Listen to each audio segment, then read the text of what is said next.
Assalamualaikum warahmatullahi wabarakatuh.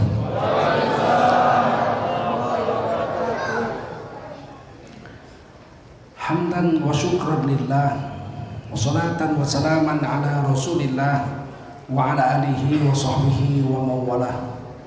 Allahumma salli ala nabiyyina Muhammadin wa ala alihi wa sahbihi ajma'in. Amma ba'du, qala Allah ta'ala fi kitabihil karim: A'udzu billahi minasy syaithanir rajim. Bismillahirrahmanirrahim.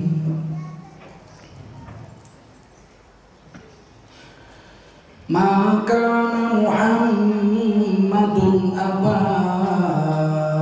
ahadin min rijalikum walakin Rasulullah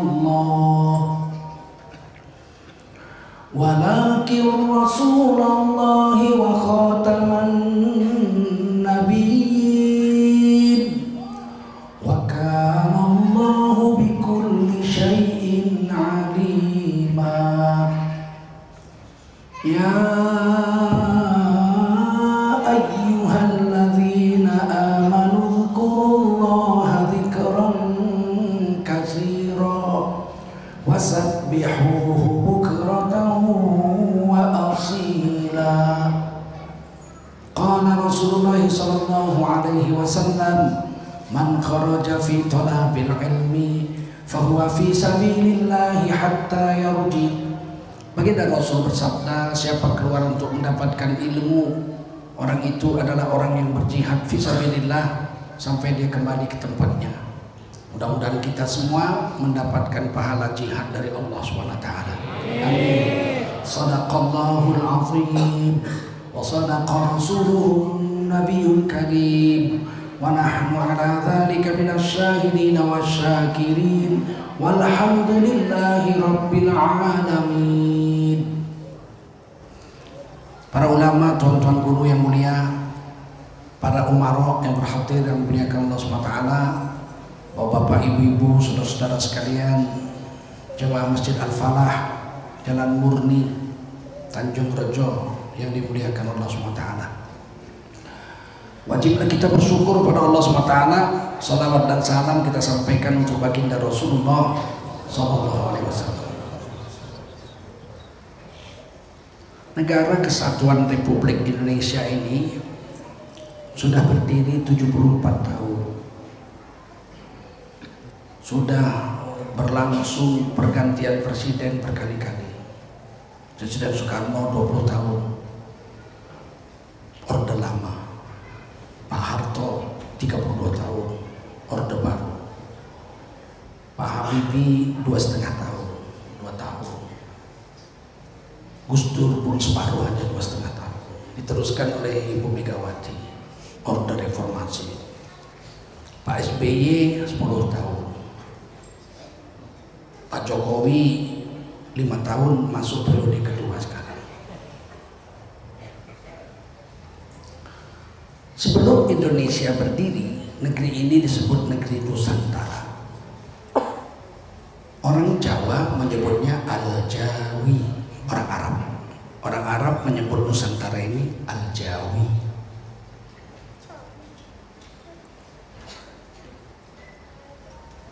Luas wilayahnya dari Thailand Selatan bahkan ke sana lagi, ke atas lagi, Kamboja yang disebut suku Champa.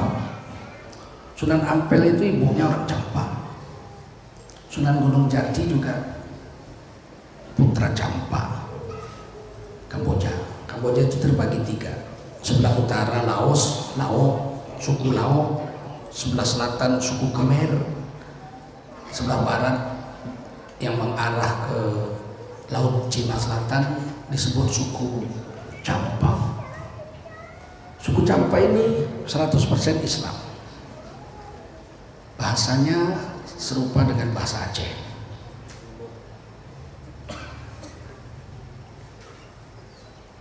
Waktu Khmer Merah komunis di bawah pimpinan Pol Pot membunuh 3 juta orang Kamboja, orang Islam yang terbunuh itu 700.000 dari 3 juta orang. Dan saya sudah 2 kali ke sana.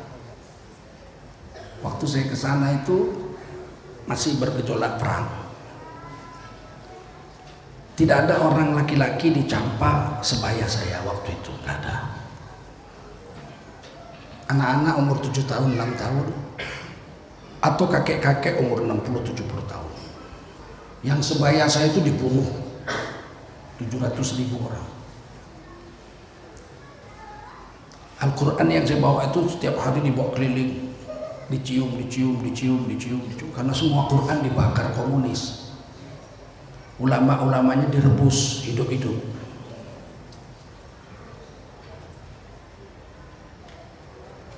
Ini ngerinya komunis. Saya lihat langsung. 10 tahun kemudian saya datang lagi. Anak-anak murid-murid saya yang saya ajar ngaji umur 6 tahun, 7 tahun tuh 8 tahun, saya datang mereka udah umur 18, 17, 16 dan semua sudah kawin 4 karena ada ratusan ribu janda waktu itu di Kamboja. Saya diminta kawin lagi 3 lagi, saya nggak berani saya karena saya pegawai negeri. Kalau saya pegawai negeri, saya balik-balik lagi sana nggak ada waktu, duit juga nggak ada. Pegawai negeri waktu itu gaji saya cuma 57.000. Saya dosen di USU. Kalau saya kawin, saya bilang kamu kita punya anak, saya nggak bisa urus. Jadi saya nggak mau. Hari ini orang mulai memelintir sejarah dengan mengatakan komunis itu tidak kejam. Gila bener. Di mana komunis nggak kejam? Cina hampir 100 juta orang dia bunuh selama komunis berkuasa. Rusia sama saja. Albania, Tajikistan, Uzbekistan, habis semua itu. Indonesia, kapan komunis baik? Tahun 48 dia bunuhi santri-santri di Madiun. Tahun 65 dia bunuhi santri-santri, jenderal-jenderal, ulama-ulama dia bunuh. Hari ini mau diungkapkan, katanya mau diungkapkan kebohongan. PKI itu korban. Siapa bilang korban? Pengkhianat, betul? Mana ada PKI baik? Sekarang aja Cina ini menutup-nutupi virus corona ini. Berapa banyak katanya yang sakit dibunuh aja. Nggak perlu diobat, bikin habisin duit aja udah sakit, suntik mati aja. Apa nggak kejam itu? Dan saya sudah ke Cina, sudah keliling Cina saya. Waktu negeri ini disebut negeri Nusantara, agama sudah ada di sini. Orang Hindu sudah datang sini. Punya kerajaan-kerajaan di Jawa, kerajaan Hindu banyak sekali di Jawa. Di Sumatera ada, seperti misalnya di Aceh. Sana ada Puri. Puri itu kuilnya orang Hindu, 3 tingkat. Tingkat pertama besar, lebar, tingkat kedua lebih kecil, tingkat ketiga lebih kecil. 3 tingkat. Kemudian Raja Indrapuri itu masuk Islam.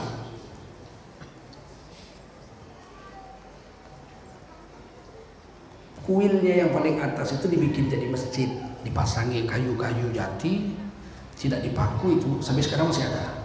Saya sudah pernah sholat di situ. Indrapuri. Namanya pun masih disebut Masjid Indrapuri. Puri itu istana, Indra itu dewa petir. Bapaknya Adipati Karmo.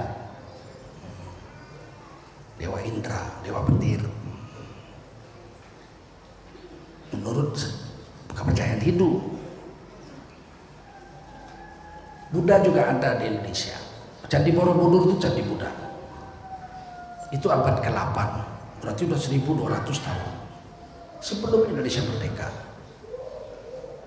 Dibuat oleh dinasti Samaratungga, dinasti Salendra. Di Sumatera Hindu ada, tapi Buddha tidak ada.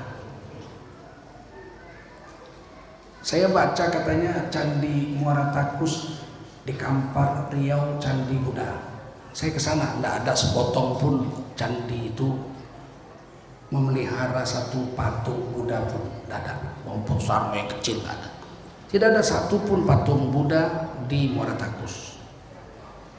Candi Portibi di Mendeling, di Padang Lawas, Itu juga disebut katanya Candi Buddha. Saya lihat tidak ada sepotong pun di situ ada patung Buddha, nggak ada. Dan bentuknya seperti jari, menunjukkan tauhid la ilaha illallah. Nggak ada patung situ. Saya pergi ke Muara Jambi, katanya itu Candi Buddha peninggalan Sriwijaya. Saya lihat candi-candi, nggak ada sepotong pun patung Buddha di situ. Kenapa dibilang itu Candi Buddha? Katanya yang di Muara Takus tulisan Sanskerta, saya lihat enggak, tulisannya Aramaik, tulisannya Nabi Ibrahim alaihissalam. Ada alif, ada lam, ada alif lam, ada waw. Mana ada huruf Sanskerta seperti itu? Itu tulisan Aramaik, bahasa yang dipakai oleh Nabi Ibrahim. Nabi Ibrahim punya anak dua, Ishak dan Ismail. Lebih tua Nabi Ismail 14 tahun. Nabi Ismail, Nabi Ishak. Nabi Ismail menjadi suku Arab, Bani Ismail. Tulisannya seperti tulisan Quran itu. Yang Ishak menjadi Bani Israel, bahasanya Hebrew, Ibrani. Kita bahasa Arab, mereka bahasa Ibrani. Nah, induk bahasa Ibrani dan Hebrew itu Aramaik, bahasanya Nabi Ibrahim di Irak, Mesopotamia. Nggak ada di Muara Takus tulisan Sanskerta, yang ada tulisan Nabi Ibrahim Aramaik. Yang mengejutkan, baru didapat satu penggalian artefak di Takengon, Aceh Tengah, didapati kuburan, batu nisannya itu tertulis la ilaha illallah, sudah 4000 tahun, tapi tidak ada Muhammadun Rasulullah. Bulan lalu saya ke sana, bupatinya bilang la ilaha illallahnya ada, Muhammadun Rasulullahnya nggak ada. Memang Nabi Muhammad belum lahir 4000 tahun yang lalu kok. Terus agama siapa la ilaha illallah tulisan Arab? Agama Nabi Ibrahim, bukan tulisan Arab, itu tulisan Aramaik. 4000 tahun yang lalu.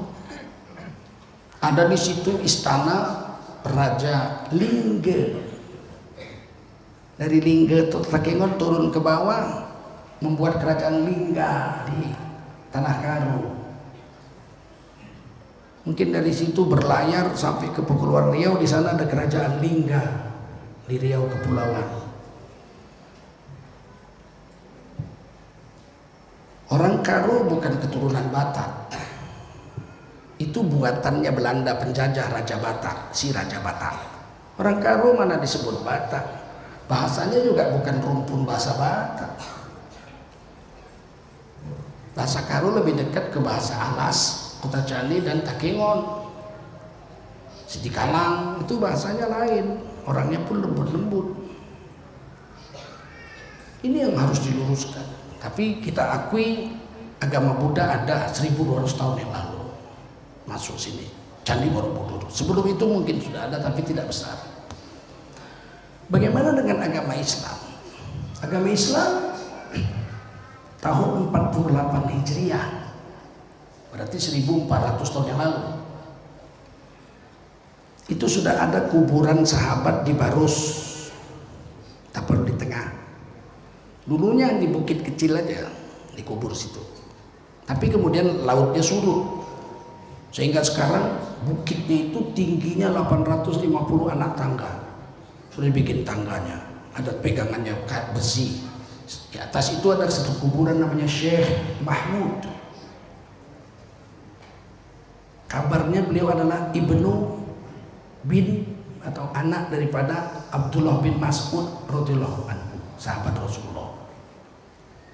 Ibnu Mas'ud itu ahli Quran, 4 orang zaman Rasul, beliau masuk 1. Zaman Rasulullah SAW yang jagoan Quran itu 1 Abdullah bin Ubay, Ubay bin Ka'ab, bukan Abdullah bin Ubay munafiqun.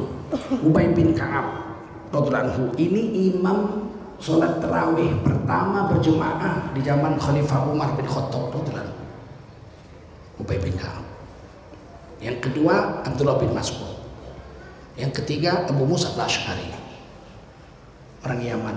Yang keempat Salim, maulanya Huzaifah. Jadi dia budak dimerdekakan dengan uangnya Sayyidina Huzaifah, maka disebut dia maula Huzaifah radhiyallahu anhu. Salim, 4 orang.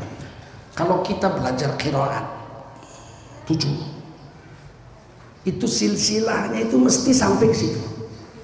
Saya punya ijazahnya, saya ambil dari Ustaz Azra'i Abdul Rauf, Syekh Azra'i Abdul Rauf. Jadi ijazah saya itu 1 buku, itu dari guru saya Syekh Azra'i Abdul Rauf, gurunya Syekh Ahmad Hijazi, Raisul Qurra di Makkah, terus gurunya lagi, sampai Ubay bin Ka'ab radhiyallahu anhu, anin Nabi sallallahu alaihi wasallam, an Jibril alaihi salam, anillahi ta'ala. Wah, sampai situ ijazahnya. Begitu juga nanti yang dari Abdullah bin Mas'ud. Anak beliau itu berkubur di Barus tahun 48 Hijriah. Zaman Sayyidina Muawiyah bin Abi Sufyan.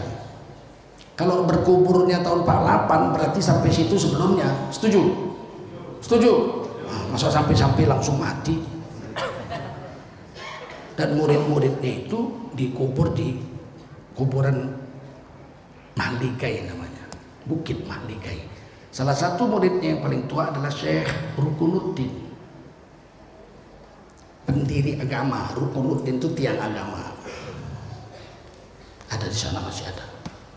Artinya Indonesia ini dulu negeri Nusantara sudah dimasuki Islam 1400 tahun yang lalu, zaman sahabat. Sekarang 1441, beliau tahun 48 sudah wafat, ya kan? 1390 sekian tahun yang lalu, 14 abad yang lalu. Adapun kerajaan Islam yang pertama berdiri di Nusantara ini adalah kerajaan Samudra Pasai di Gedong, Aceh Utara. Gedong. Yang pertama namanya Malikus Saleh, yang kedua anaknya Malikus Zahir, yang ketiga Malikus Zahir II.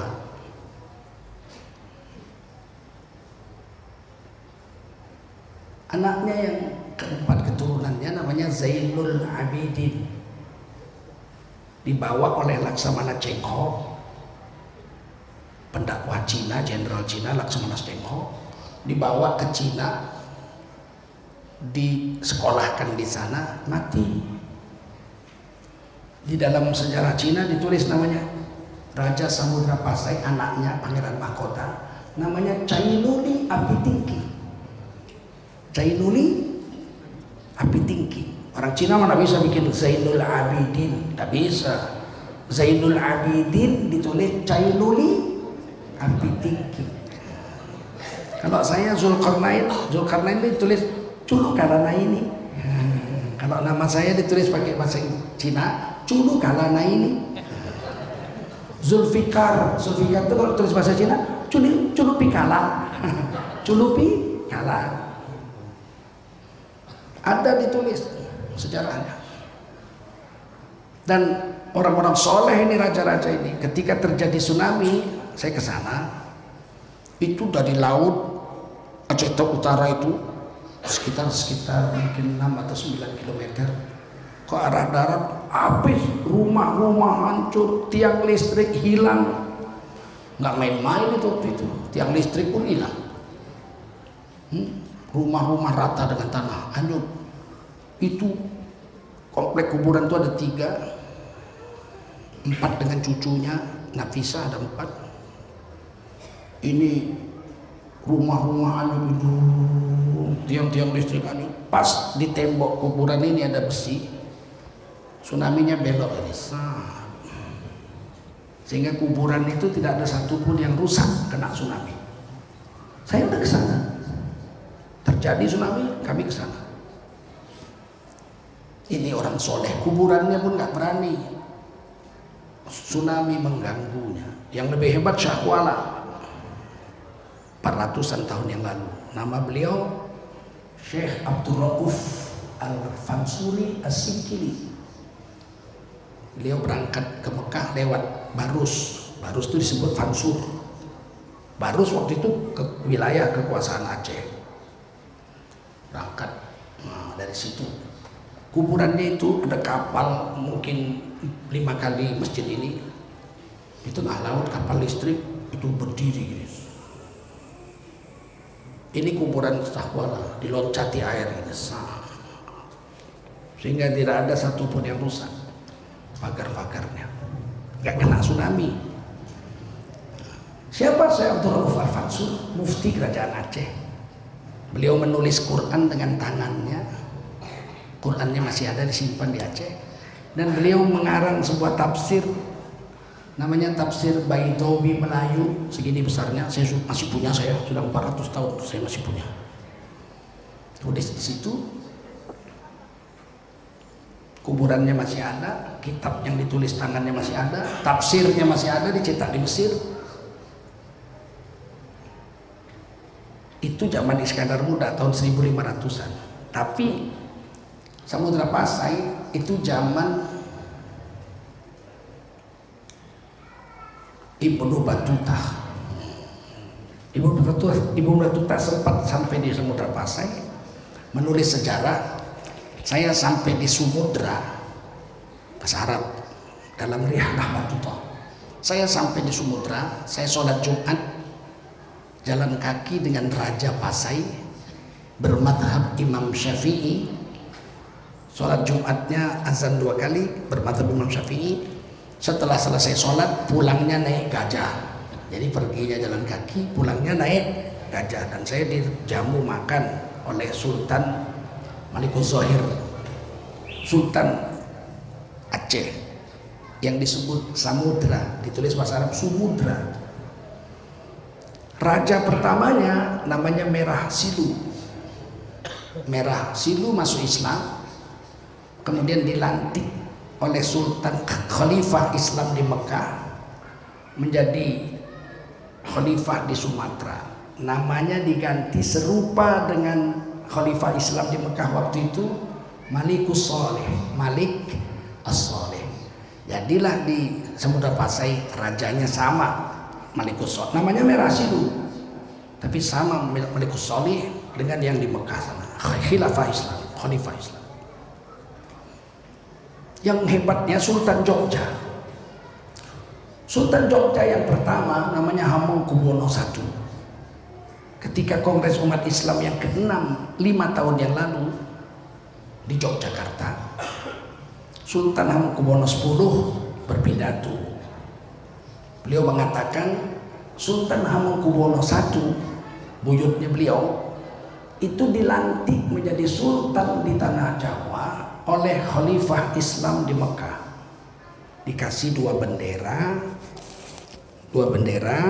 satu bendera hitam bekas robekan kelambu Ka'bah, kiswah, tertulis La ilaha illallah, dan satu lagi bendera hijau tertulis Muhammadun Rasulullah. Sampai sekarang masih disimpan di Istana Sultan Jogja. Artinya Sultan Jogja itu dilantik oleh Khalifah Islam di Mekah, dan beliau digelar Khalifatullah fil Jawi.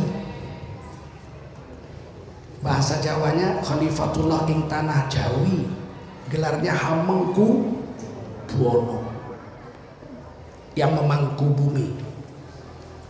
Itu langsung pidato Sri Sultan Hamengkubuwono X. Jadi jangan kita alergi dengan Khalifah Islam, khilafah jijiknya bukan main. Ratusan tahun sebelum Republik Indonesia berdiri, Indonesia ini, Nusantara ini sudah ada hubungan dengan Khalifah Islam. Sultan Iskandar Muda abad ke-15 atau 16, beliau itu punya hubungan dengan Turki Osmania. Khalifah Islam diberi meriam, diberi senapang, punya kapal perang yang hebat, bisa menaklukkan Marco Polo. Angkatan Laut Aceh itu menaklukkan Marco Polo. Marco Polo nggak bisa masuk Indonesia. Magelhaens itu terbunuh menurut riwayat di tangannya Malahayati, Laksamana Malahayati, orang Aceh, panglima perang Aceh, orang perempuan lagi. Ini yang hari ini kita lupakan dan tidak pernah dibuka lagi sejarah ini, sehingga orang Islam sekarang merasa minder. Dikit-dikit dituduh radikal, dengkul.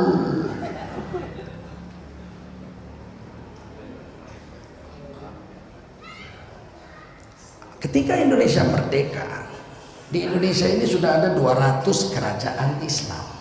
Berapa? Dari Aceh sampai Raja Ampat Papua. Jadi Papua itu rajanya namanya Raja Ampat. Itu Islam sampai sekarang. Cicit-cicitnya masih Islam. Siapa mengislamkan Indonesia Timur? Iskandar Muda. Dia kirim kapal sampai sana, diislamkan. Itu Maluku semua itu diislamkan. Sampailah Raja Ampat Papua diislamkan. Ada masjid di sana. Lebih 400 tahun yang lalu dibangun. Orang Arab menyebutnya Irian. Urian itu artinya telanjang. Jadi Irian itu Urian, bahasa Arabnya itu artinya telanjang, nggak berpakaian. Orang Barat menyebutnya Papua.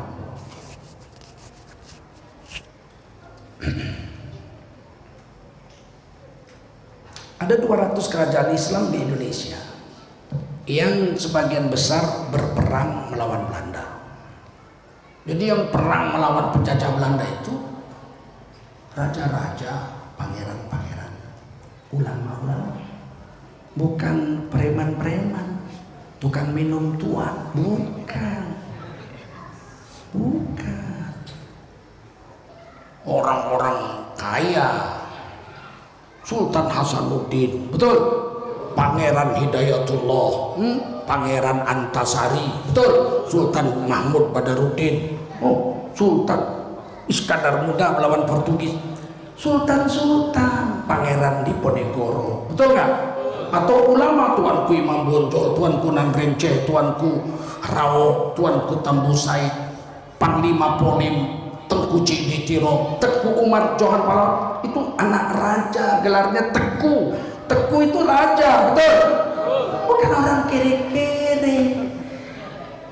Mereka melawan Belanda bukan supaya dapat makan nasi bungkus campur lengkuas, bukan. Mereka melawan Belanda bukan supaya kaya, mereka sudah kaya, betul? Mereka melawan Belanda itu bukan supaya dapat istana, mereka udah punya istana. Mereka melawan Belanda bukan supaya mereka berkuasa, mereka sudah sultan, sudah berkuasa. Sebelum Belanda datang mereka sudah sultan. Paham? Terus ditanya, kenapa mereka perang melawan Belanda? Karena Belanda tidak membolehkan kita menjalankan agama 100%. Dicampuri karena Belanda membawa agama Zending Kristen. Yang kedua, kita nggak boleh jual hasil bumi kita langsung ke luar negeri, padahal ribuan tahun, ratusan tahun kita langsung jual. Fir'aun datang ke Barus beli emas, beli getah damar, beli kapur barus, kita langsung jual sama Fir'aun. Kita punya raja. Nabi Sulaiman ambil emas 400 peti, kita kirim. Ada raja Gunung Opir namanya, sehingga Fir'aun itu beli emas, maka kita Sumatera ini disebut pulau emas. Rasulullah menyebutnya Sumudra. Orang-orang pedagang asing zaman dulu menyebutnya Suwarna Dwipa. Apa? Suwarna Dwipa itu artinya pulau emas. Kalau Jawa disebut Jawa Dwipa, pulau padi. Kalau kita Sumatera disebut Suwarna Dwipa atau Suwarna Bumi, bumi emas. Memang emas banyaknya di Sumatera. Fir'aun juga membeli kapur barus dari Sumatera untuk memumi raja-raja Fir'aun yang mati. Bahasa Arabnya kafur, diambil dari bahasa Melayu. Kemungkinan besar di dalam Al-Quranul Karim satu-satunya kata yang berasal dari bahasa Melayu Indonesia kafur. Dalam surah Ad-Dahri, kafuro, kafur itu bahasa kita satu-satunya. Jadi negara kita ini, wilayah negeri kita ini sudah dikenal oleh orang Timur Tengah 4.000 tahun yang lalu lebih. Bukan kaleng-kaleng ini negeri ini. Paham? Sehingga ketika Belanda datang, kita lihat barisan yang menentang penjajah Belanda itu umumnya raja-raja Melayu, raja-raja Islam, sultan-sultan, pangeran-pangeran, ya kan? Atau ulama-ulama, semuanya. Yang menjadi polemik Sisingamangaraja, katanya Kristen. Tidak, Sisingamangaraja tidak Kristen. Siapa yang bilang? Dibantah oleh almarhum Muhammad Said di Waspada. 7 hari berturut-turut ditulis, hari ke-8 dilarang oleh Jenderal Panggabean, nggak boleh ditulis lagi.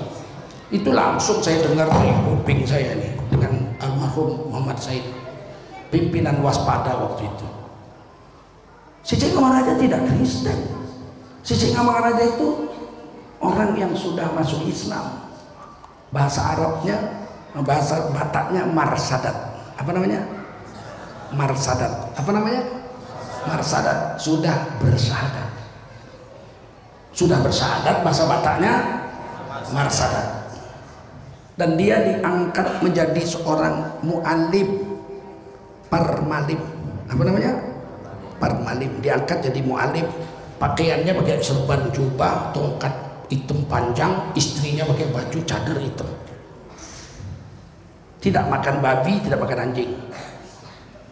Malam sore-sore zikir la ilaha illallah, la ilaha illallah. Ini saya tahu waktu saya baru nikah dengan istri saya. Istri saya pakai cadar, mungkin termasuk kelompok wanita pertama pakai cadar di Medan lah, istri saya. Kami naik sudaku.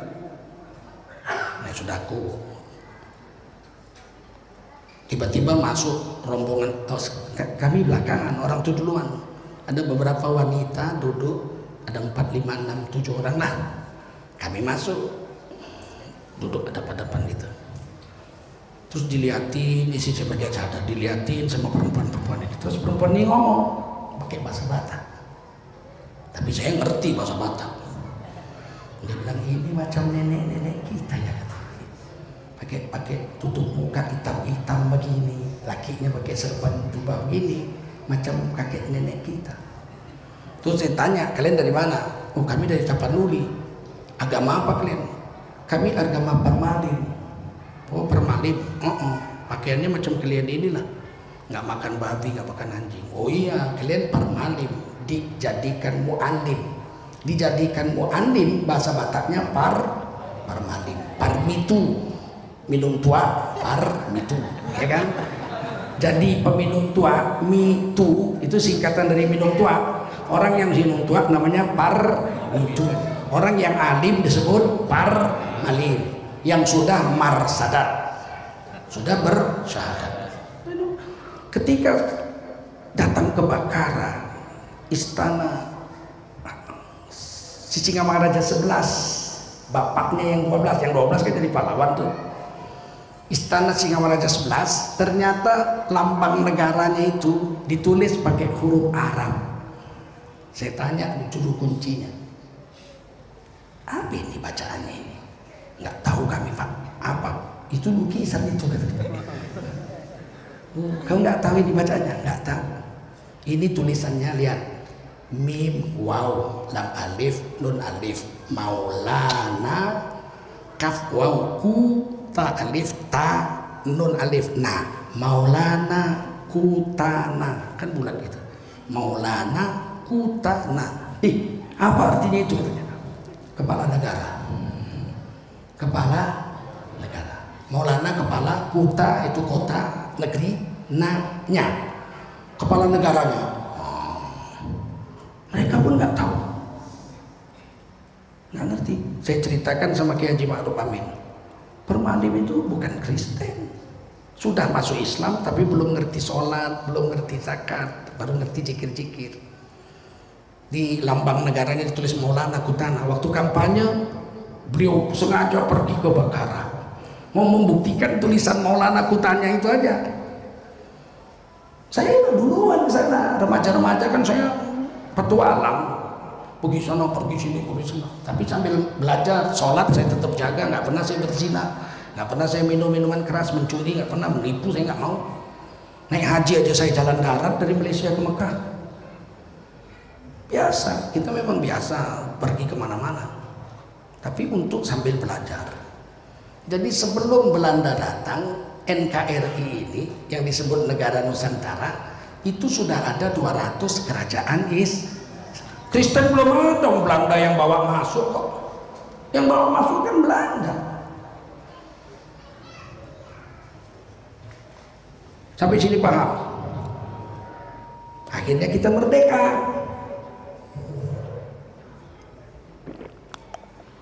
17 Agustus 1945 kita merdeka. 18 Agustus 1945 dibacakanlah dasar negara kita. Undang-undang dasar kita adalah Undang-Undang Dasar 1945 dengan falsafah negara Pancasila. Di pembukaan Undang-Undang Dasar yang dicoret 7 katanya, semestinya ketuhanan, Pancasila 1, ketuhanan, dengan kewajiban menjalankan syariat Islam bagi pemeluk-pemeluknya. 7 kata itu. Tapi di lobi di luar sidang, Bung Karno lobi, Ki Bagus Hadikusumo dari Muhammadiyah di lobi itu, di lobi Hasyim Asy'ari dari NU di lobi. Bagaimana kalau bisa 7 kata itu dicoret? Karena Dr. Maramis, Kristen dari Indonesia Timur, keberatan kalau ada kata-kata ketuhanan dengan kewajiban menjalankan syariat Islam bagi pemeluk-pemeluknya. 7 kata itu keberatan. Kalau itu terjadi, Indonesia Timur pisah, mereka menjadi negara Indonesia Timur, sedangkan kita menjadi negara Indonesia Barat. Barat itu dari Aceh sampai ke Banyuwangi. Karena nyebrang ke Bali, orang Bali nggak mau. Akhirnya diambil jalan tengah, oke, dibuang itu 7 kata. Dengan kewajiban menjalankan syariat Islam bagi pemeluk-pemeluknya dibuang, tapi ditambahi ketuhanan yang Maha Esa. Kita mau. Kenapa? Karena ketuhanan yang Maha Esa itu ayat Al-Quran, Qul huwallahu ahad. Dan ayat yang lain, wa ilahukum ilahu wahid. Tuhanmu adalah Tuhan yang Esa. Terima. Jadilah Indonesia. Falsafah negaranya Pancasila, undang-undang dasarnya Undang-Undang Dasar 1945, semboyannya Bhinneka Tunggal Ika, bentuk negaranya Negara Kesatuan Republik Indonesia. Merdeka. Kita terima, kita buat kesepakatan. Maka Indonesia disebut Darul Ahdi Wasyahadah, negeri dengan kesepakatan dan pengakuan, kesaksian, berdiri. Tapi sayangnya dalam perjalanan sejarah Bung Karno menyimpang. Pancasila dijadikan Trisila, kemudian dijadikan Ekasila. Negara kita dijadikan negara Republik Indonesia Serikat. Timbullah negeri-negeri Republik Pasundan, Republik Maluku Selatan, muncul Republik macam-macam. Oleh Muhammad Nasir, tokoh masyumi Majelis Syuro Indonesia, didatangi tokoh-tokoh kembali. Bagaimana kalau kita bikin kembali Negara Kesatuan Republik Indonesia? Jadi yang bikin NKRI itu tokoh Islam, pemenang pemilu bersama dengan Partai Nasional Indonesia, disebut Majelis Syuro Indonesia, disingkat Partai Masyumi. Yang membuat kembali jadi NKRI ini orang Islam, tokoh-tokoh Islam. Kok sekarang dicurigai orang Islam mau berkhianat kepada NKRI? Sontoloyo ini orang ini. PKI aja ini yang nggak suka sama Islam, betul? Betul.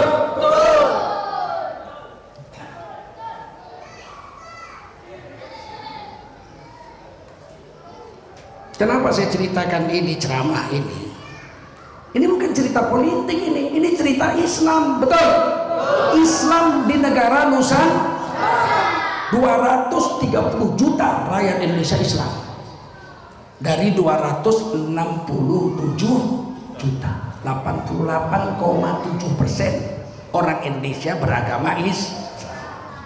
Islamnya Ahlus Sunnah wal Jamaah. Bukan Syiah, bukan Ahmadiyah, bukan Qadariyah, bukan Jabariyah, bukan. bukan Mu'tazilah. Kita Islam Ahlus Sunnah wal Jamaah. Ini sampai sini sudah paham ya? Ketika ada orang mengatakan agama adalah musuh terbesar Pancasila, ini bahayanya bukan main. Tak pernah agama berperang dengan Pancasila. Justru Pancasila itu berdiri karena adanya agama Islam. Sekarang saya jelaskan biar ada bukti. Sila Pancasila itu 5. Yang pertama, ketuhanan yang Maha Esa. Wa ilahukum ilahu wahid, kul huwallahu ahad. Mana mungkin orang Islam melawan itu? Melawan kul huwallahu ahad, murtad dari Islam. Setuju? Setuju? Nggak setuju bahwa Allah itu satu esa, murtad dari Islam. Betul? Mana mungkin kita melawan pasal sila pertama, murtad kita kalau melawan itu. Maka pasti kita terima. Yang kedua, kemanusiaan yang adil dan beradab. Ini tiga-tiga bahasa Arab. Manusia bahasa Arab, adil bahasa Arab, adab bahasa Arab.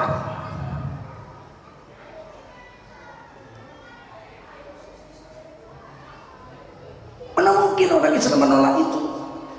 Masa iya kita menolak keadilan, sedangkan berbuat adil dalam Islam hukumnya dibaca khutbah Jumat setiap Jumat. Innallaha ya'muru bil adli wal ihsan wa ita'i dzil qurba wa yanha 'anil fahsya'i wal munkari wal baghi. Setiap Jumat dibaca. Innallaha ya'muru bil adli wal ihsan. Sesungguhnya Allah memerintahkan untuk berbuat adil dan berbuat ihsan. Nggak adil namanya zalim, betul? Zalim tidak berhak masuk neraka, apa sih, surga. Orang zalim nggak berhak masuk surga. Siapa menolak? Saya ini dosen linguistik, dosen bahasa 30 tahun di USU dan pensiun sekarang saya pensiun. Karena saya mau memilih dakwah lah. Saya bisa pensiun sampai 65. Umur ketuaan, ya nggak? Nah, saya mau dakwah. Adil itu tidak ada padanan katanya dalam bahasa Indonesia. Coba, apa bahasa Indonesianya adil? Adil. Kalau dapat, ada padanannya, bisa, mampu, ya nggak? Nah, betul.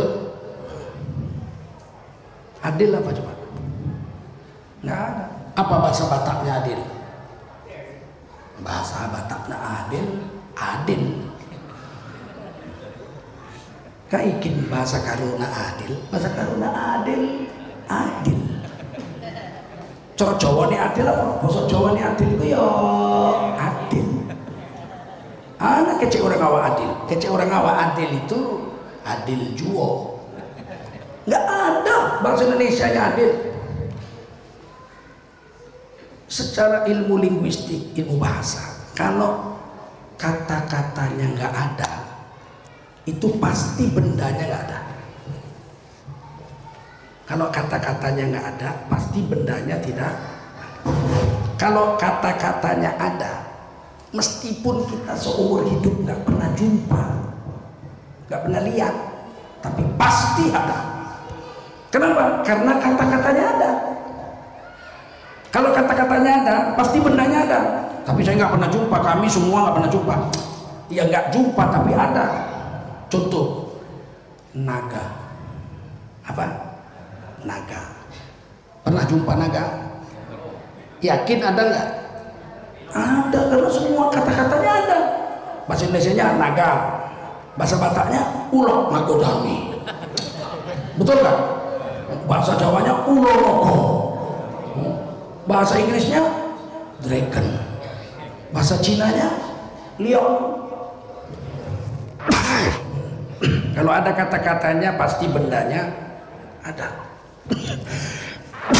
Kalau kami sudah jumpa ular naga, sudah, bapak saya lihat langsung, saya lihat fotonya di bagan Siapiapi, keluar dari bagan Siapiapi, Rokan Hilir ada pulau namanya Pulau Halang. Di situ 100% Cina. Karena mereka yang menemukan pulau itu, ibu saya anak Cina dari Bagan Sepiapi. Masa saya nggak tahu sejarahnya ibu saya? Nah, waktu bapak saya nikah di sana, itu ada ular naga bertapa di pulau, kata orang Cina-Cina situ.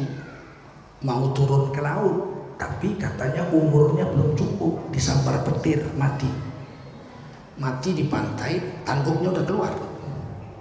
Memang ada tanduknya, tapi tanduknya belum keras, kakinya 4, mati. Di foto bapak saya di situ, foto situ. Sehingga orang-orang Pulau Halang sampai sekarang masih, mungkin fotonya masih ada di situ. Yakin ada ular naga? Kita nggak pernah jumpa. Sekarang saya tanya, ular naga ada nggak? Ada, karena ada kata-katanya. Sekarang saya tanya, siapa yang pernah lihat kentut? Ada yang pernah lihat kentut? Kentut ada apa enggak? Ada. Kenapa ada? Karena ada kata-katanya. Bahasa Melayunya kentut, bahasa Jawanya entut, bahasa Minangnya kantui. Kalau ada kata-katanya, bendanya pasti, walaupun kita nggak pernah lihat. Paham? Malaikat ada nggak? Pernah lihat malaikat? Ada nggak? Jin ada nggak? Pernah jumpa jin? Tapi ada. Paham? Adil tidak ada bahasa Indonesianya. Berarti negeri Nusantara ini tidak mengenal adil sebelum orang Islam datang membawa apa itu adil. Sebelum Islam datang kemari, orang Nusantara itu tahunya pat gulipat, siapa cepat dia dapat, siapa kuat dia menang, siapa berani melawan. Itu di Betawi ada pendekar namanya Jampang. Asal dia mau bidik orang, diambilnya aja, ngelawan lakinya dibunuhnya. Si Jampang, siapa berani melawan, dia jagoan. Terakhir ditembak Belanda, dia mati.